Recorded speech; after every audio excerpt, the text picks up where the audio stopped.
जय हिंद दोस्तों। चलिए रोज़ की तरह एक बार मार्केट का हाल देख लेते हैं। ये चैनल मैंने स्टार्ट किया है हम जैसे लोगों के लिए जो कि एक फुल टाइम जॉब भी कर रहे हैं, जिससे कि उनको 2 से 5 मिनट के अंदर एक बार फटाफट मार्केट का हाल पता चल जाए और समझ में आ जाए कि क्या चल रहा है। चलो निफ्टी से शुरू करते हैं। निफ्टी अगर हम देखेंगे, एक बार डे लेवल कैंडल देखते हैं। डे लेवल पे आप देखेंगे तो निफ्टी ने कल एक अच्छी क्लोजिंग दी है, कुछ 320 पॉइंट की अप्स के साथ। और आप ये भी देखोगे तो इसका ये पिछले कुछ समय से, जो कि ये जुलाई यानी कि पिछले 4 से 5 महीने से, ये यहाँ पे एक कप विथ हैंडल पैटर्न बन रहा है और ये दूसरा हैंडल इसका ऑलमोस्ट क्लोजर की तरफ है। तो यहाँ से दोस्तों निफ्टी ब्रेकआउट देने के कगार पे है, बट देखिए किस तरीके से देता है वो अपने को एक दो दिन के अंदर पता चल जाएगा। और अगर हम इसके वीकली चार्ट पे जाके नज़र मारेंगे तो वीकली चार्ट पे तो ये और अच्छा है, क्योंकि 1 साल से ऊपर का ही दिखा रहा है। अगर मैं ये चैनल को अभी के लिए डिलीट कर दूं तो आप देखेंगे तो एक ये बड़ा सा कप विद हैंडल पैटर्न बन रहा है, जो कि यहाँ पे अगेन ये ग्रीन लाइन जो है ये इसका रेजिस्टेंस है, जो कि पहला 26,250 280 के आसपास पहला हाई था। तो अपने ऑल टाइम हाई की तरफ पहुँच चुका है। एक बार देख लेते हैं बैंक निफ्टी कैसा कर रहा है, जो कि निफ्टी का सबसे बड़ा कंट्रीब्यूशन। और दोस्तों साथ साथ मैं आपको ये बता देता हूँ कि जो भी हम यहाँ पे डिस्कस कर रहे हैं वो सिर्फ मेरी अंडरस्टैंडिंग है। मैं कोई रजिस्टर्ड से भी एनालिस्ट नहीं हूँ, ना ही मेरे को समझ में आता है। मैं 8 से 10 घंटे जॉब करने वाला आदमी हूँ, और उसके साथ साथ मैं देखता हूँ कि मार्केट कैसा चल रहा है और उसी हिसाब से आप लोगों के साथ शेयर करता हूँ। तो ये भी अभी हम अपने चैनल में है, तो ऐसा कोई रिस्क वाली बात नहीं है। चैनल के बीच में ही है, या ना ऊपर ना नीचे, तो थोड़ा बहुत ऊपर जाने का इसका स्कोप है। ओके, आते हैं कि अभी मार्केट ने कैसा अपना बनाया। तो हम यहाँ पे चलते हैं, हम एक बार मार्केट देख लेते हैं कल मार्केट ने कहाँ पे अच्छा बनाया। और हम जैसे कि हमेशा बात करते हैं कि हम 52 वीक हाई, टॉप गेनर्स, ऐसे स्टॉक्स पे ज़्यादा फोकस रखते हैं, क्योंकि ये जो स्टॉक्स होते हैं ये अपने को अच्छा करके दिखाते हैं। जो अपने बॉटम वाले स्टॉक्स हैं वो कई बार फंस जाते हैं और उसमें पैसा एवरेज करते करते थक जाते हैं हम लोग। तो मैं तो वो नहीं करता हूँ। पहले करता था, अभी छोड़ दिया है। अभी आ जाते हैं कि क्या चल रहा है यहाँ पे। 52 टॉप गेनर्स में देखेंगे तो नेटको फार्मा एक है जो कि आपका टॉप गेनर है। जीएमडीसी लिमिटेड है, रिलायंस पावर है जिसने कल टॉप गेनर दिया है, जेके सीमेंट और पीजीईएल है।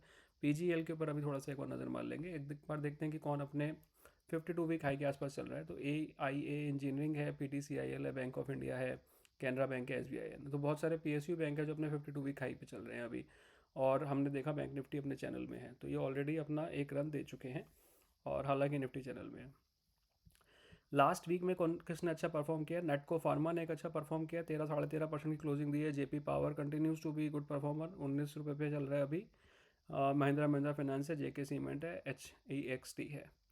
अगर हम इसमें जाके देखें तो कौन से नाम बार बार आ रहे हैं जिसको हम थोड़ा सा और डिटेल में देखेंगे। एक तो जेके सीमेंट रिपीट कर रहा है टॉप गेनर कल में और पूरे वीक में।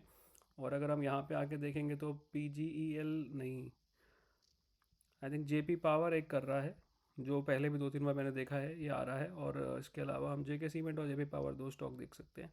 उसके अलावा एक और देख सकते हैं, अगर हमें देखना है तो हम इनमें से कोई PGEL एक पकड़ सकते हैं। चलिए एक बार देखते हैं कि इनका क्या चल रहा है। वापस जाते हैं चार्ट में, चार्ट में समझते हैं। सबसे पहले अपन जेके सीमेंट देखते हैं। जेके सीमेंट अगेन सीमेंट कंपनी है, इंफ्रा से रिलेटेड है। और आप देखेंगे तो कल इसने एक अच्छा हाई दिया है, हालांकि अभी भी गैप में, बट अपने ये इसका वीकली चार्ट है और वीकली चार्ट पे अपने 50 वीक से ऊपर उठ रहा है। हालांकि वॉल्यूम्स बहुत ज़्यादा नहीं है, ये वीक जैसे क्लोज होता है और अगर ये अच्छा ऊपर उठता है तो यहाँ पे करीब बाइंग हो सकती है। देखा जा सकता है कि कैसे बाइंग करनी है। मैं कोई रिसर्च एनालिस्ट नहीं हूँ, अगेन ये बाइंग और सेलिंग रिकमेंडेशन नहीं है। आप अपना दिमाग लगाएं, अपने हिसाब से कैलकुलेशन करें।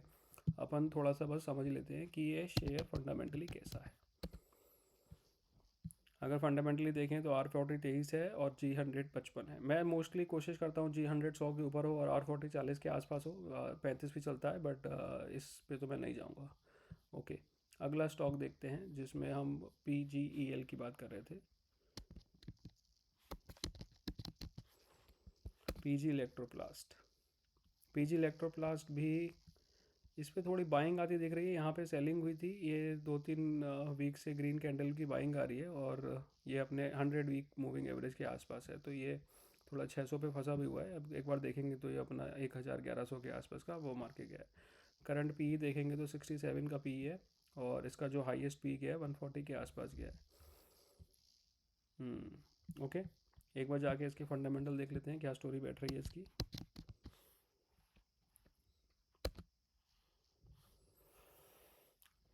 PGEL की जो स्टोरी बैठ रही है, इसका R40 -1.95 है, G100 200 है, यानी कि 100 से ऊपर है। और FA ग्रोथ भी यानी कि फिक्स एसेट ग्रोथ भी 70% है। तो एक बार समझ सकते हैं इसमें क्या हो रहा है। हो सकता है एक आधा क्वार्टर ख़राब गया हो।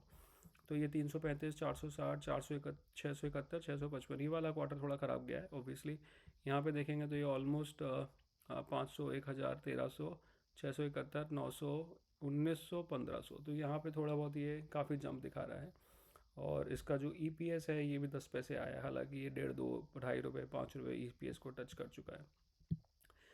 प्रॉफिट एंड लॉस में जाके देखते हैं, सेल्स है, सेल्स तो इसकी ओवरऑल ग्रो कर रही है बट रेट ऑफ ग्रोथ कम आता दिख रहा है। तो अगर हम इसको खोल के देखेंगे तो 58, 94, 27, 77, थोड़ा सा वॉलेटाइल स्टॉक है। इसकी वैल्यूएशन करना थोड़ा सा मुश्किल होगा बट इसका ऑल टाइम हाई प्रॉफिट नहीं है, 288, 255, थोड़ा सा अगेन यहाँ पे गिरा है और आई थिंक ये लास्ट क्वार्टर की वजह से गिरा है। आप देखोगे तो यहाँ पे प्रॉफिट इसका 19 करोड़ हुआ था, यहाँ पे 3 करोड़ हुआ है, यहाँ पे 39, 145, 66। ओके, समझ में आया। बैलेंस शीट देख लेते हैं। लोन बहुत ज़्यादा नहीं है जो कि एक अच्छी बात है, और इसका फिक्स एसेट ग्रो कर रहा है, 783, 1136। Okay, this seems understanding little bit, और इसका ज़्यादा इंटेंजिबल एसेट भी नहीं है, विच इज़ फाइन। ओके, एक बार आप देख सकते हैं दोस्तों क्या करना है स्टॉक का। मेरी तरफ से ब्रॉडली तो ठीक लग रहा है बट इसको और डीप में जाके समझना पड़ेगा ये कैसा है, इतनी जल्दी इसको बता नहीं सकते। बट यहाँ पे आके देखेंगे तो प्रमोटर्स भी इसके ठीक ठाक हैं, हालांकि प्रमोटर्स अपना स्टेक बेचे हैं पिछले 1 साल में काफ़ी, और पब्लिक का भी 26% है जो कि हमेशा से रहा है। पर प्रमोटर ने जो बेचा है वो फिर इसका FII ने उठा लिया है, तो फिर बल्क सेल हुआ होगा, ये लोग ब्लॉक सेल कर लेते हैं। ये रही PGEL की स्टोरी। और अगले कौन से 2 स्टॉक थे जो अपन देखना चाह रहे थे?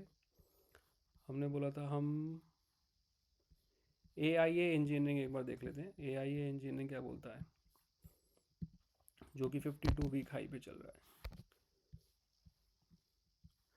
26.8, 66.3, 3% की FA ग्रोथ है। ओके, इसका क्वार्टरली जाके देखते हैं, 1048, 1044, 1066। तो रफली ये पिछले 7, 8, 10 क्वार्टर से इनफैक्ट ये उसी रेंज में चल रहा है, 1200 से 1300।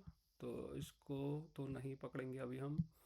चार्ट्स में जाके देखते हैं, ये ऑल टाइम हाई है बट गजब काम है। और अगर हम इसके P रेशियो में जाके देखें तो P रेशियो भी 30-32 के आसपास है, और अगर देखेंगे तो कुछ खास ग्रोथ नहीं दे रहा है। तो अब इसका आगे जाके भी क्या ग्रोथ होगा पता नहीं, बट ठीक है, इसको भी छोड़ सकते हैं, स्किप कर सकते हैं। धन्यवाद दोस्तों। अगर कुछ आपके भी कोई स्टॉक एनालाइज कराना हो तो आप बताइए, और ये हम डेली हिसाब से देखते रहेंगे कि टॉप स्टॉक कौन से चल रहे हैं। धन्यवाद।